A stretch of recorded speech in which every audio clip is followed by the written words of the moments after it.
So the next thing that happened on AEW Dynamite, we get to the next segment of the night where we see Kenny Omega in the ring. He introduces Chris Jericho after that. So yeah, the Golden Jets are out there in the ring. And then they started talking about, them winning their match against the Young Bucks and all that stuff at, I think it was Wrestle Dream? Yeah, it was Wrestle Dream. At Wrestle Dream, or Full Gear. Full Gear, it was Full Gear. I forgot the pay-per-view. But yeah, that's what he was talking about. They was talking about how they're the number one contenders for the AEW World Tag Team Championships against Ricky Starks and Big Bill and all that stuff. And they was talking about how Ricky Starks and Big Bill dislocated Chris Jericho's elbow and that they attacked Kenny Omega like last week or something. So yeah, that's what they was talking about. But then they started calling out Big Bill and Ricky Starks, and they come on out. And Big Bill and Ricky Starks was calling themselves the greatest AEW tag team champions and all that stuff. And they was telling Kenny Omega, hey, like, you cannot be trusting Chris Jericho. I mean, look at his past with the Inner Circle and JAS and all that stuff. So they kept on telling him that, hey, you cannot trust him. And Kenny Omega was like, oh, I already know. I don't trust him at all. Ain't that right? So, yeah, that's what happened there. Pretty funny stuff. And then, Big Bill starts talking. And then Kenny Omega cuts him off. And he goes like, oh, wow, that's pretty soft of you, isn't it?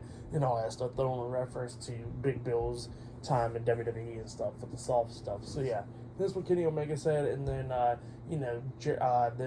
we see Jericho and them coming up their tag team names for Big Bill and Ricky Starks, because Ricky Starks and Big Bill was talking about how they're the greatest tag team without a tag team name and all that stuff. And Jericho was like, well, we will help you out. And then they kept on calling him other names and, wasn't sticking. And then they said Big Billy Starks or something like that. And, the crowd didn't really react to it. And Ricky Starks was like, oh, wow, Jericho, that fell flat, huh? And then Jericho got the fans to chant it a little bit and all that stuff.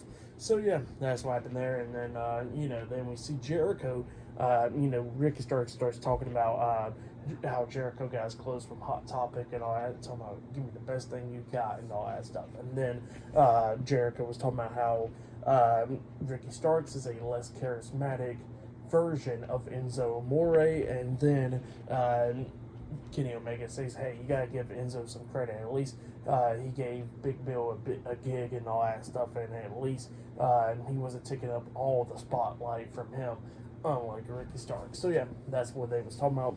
And yeah, Ricky Starks pretty much got tired of it. He was like, you know what, we'll see y'all at Worlds and defending the tag team titles. And it was like, all right, great.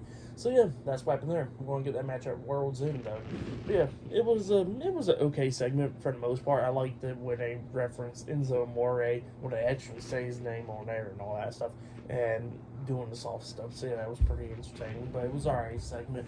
But yeah, up next we're going to be seeing Riho versus Ruby Soho one-on-one up next, and Tony Storm will be out there as well. So yeah, I'll see you guys later. Until then.